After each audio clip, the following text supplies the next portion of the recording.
to recognize my good friend from Texas, Mr. Louie Gohmert from Texas District 1. I thank my dear fellow alumni of Texas A&M. We did go way back knowing each other from undergraduate days. And I want to follow up, and I'm very grateful for my friend Mr. Flores taking charge of this hour, setting it up to talk about the IRS and the abuses. And I know we've been talking about the abuses of Tea Party, conservative groups, pro-Israel groups, but I wanted to just touch on briefly the extent of the arrogance of the IRS. They feel like they're above the law. Lois Lerner never showed any remorse for what certainly appears not only to have been perjury, but also to have been a crime. There's a specific criminal code provision dealing with abuses of the Internal Revenue Office. And you have Kathleen Sebelius. And right now, of course, people all over the country have lost millions or losing their health insurance. And there was this article here in October. This was from CNS News, an interview with CNN's Dr. Sanjay Gupta Tuesday night. Health and Human Services Secretary Kathleen Sebelius said she won't be enrolling in the problem-plagued health insurance system that she was charged to implement. I've created an account on the side. I've not tried to sign up because I have insurance. Well, she, like the IRS, have federal employee insurance, and they don't care about everybody else. But we know the head of Health and Human Services says she's not going to bother with it. And as we look into the arrogance of the Internal Revenue Service, and I especially appreciate my friend Bill Flores bringing this up, because I don't know how many CPAs we have in Congress, but I know the CPA exam was a lot tougher than the bar exam, and I certainly appreciate somebody that knows about dealing with the IRS.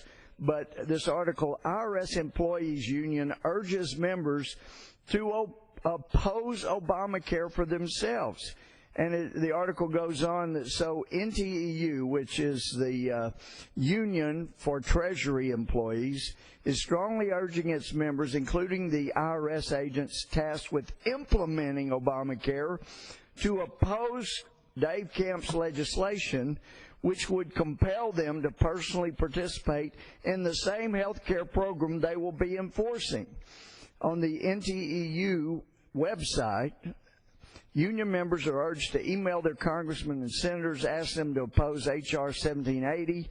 It provides a sample letter that they should provide, saying, I'm a federal employee and one of your constituents. I'm very concerned about legislation that's been introduced by Congressman Dave Camp to push federal employees out of the Federal Employee Health Benefits Program and into the insurance exchanges established under the Affordable Care Act. It is just the height of arrogance that the IRS, while they're investigating groups that believe in the propriety and fidelity of the United States Constitution because somehow they're a threat to the Constitution because they believe in it, at the same time, they know they're gearing up to enforce Obamacare and to delve into the most private information that people have, not enough to just look at financial information. They're going to be looking to see about their health care and their health care coverage, and can get even more detailed than what we have been hearing during this hour.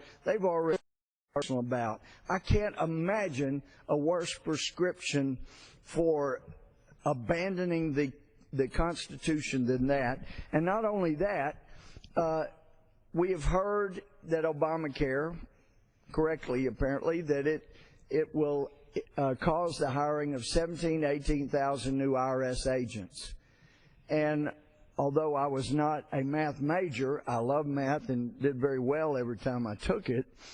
And if you multiply 56,000 times 18,000 IRS employees, in 1 year you've added over $1 billion to health care costs And there's not one of those 18,000 IRS agents, as arrogant as they may be and as personal as they're going to get, that are going to do anything but create a need for health care and not provide any whatsoever. They may cause some ulcers. They're certainly not going to solve or be a solution for someone's ulcers. So we still don't have proper accountability for the IRS. One other thing about the IRS and their handling of this, we keep being told that there are 5 million people that have lost their policies. As I understand it, it's 5 million policies. We're talking about a lot more than 5 million people.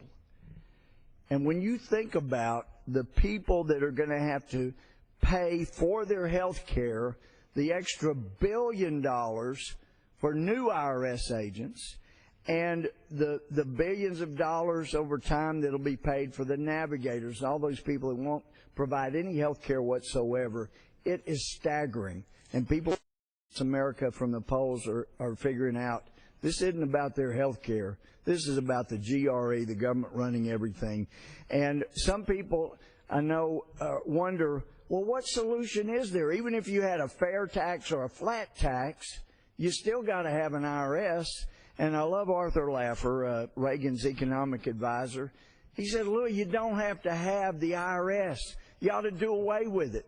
Problem with the IRS is, of course they're going to get arrogant because they pick who they're going to audit, just like we've seen with all these abuses. They pick what all they are going to audit, just as we've been hearing. They get so intrusive, so personal. And then they decide what your punishment's going to be. There's no other area in America. And I sure don't think the founders anticipated that the IRS or any entity would ever exist that could be the prosecutor, the judge, and the jury, and the executioner all. And that's why Arthur Laffer says, no, all you need to get rid of the IRS and have an auditing agency that is a fraction of the size of the IRS. They don't get to pick who they audit. That's done completely at random. They never get to pick who they audit.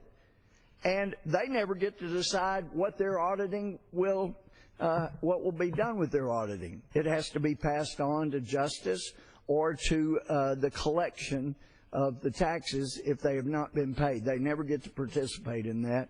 And I like the way that sounds, especially the more we hear about the abuses of people that are just freedom-loving Americans. So I appreciate very much my friend taking this time so we could talk about the IRS. And I realized that he knew when he signed up for this hour that there would be others coming that he was risking. It's a brave thing because he's risking an audit as we go in, because he knows better than anybody just how abusive the IRS can get. But I yield back to my friend, Mr. Forrest.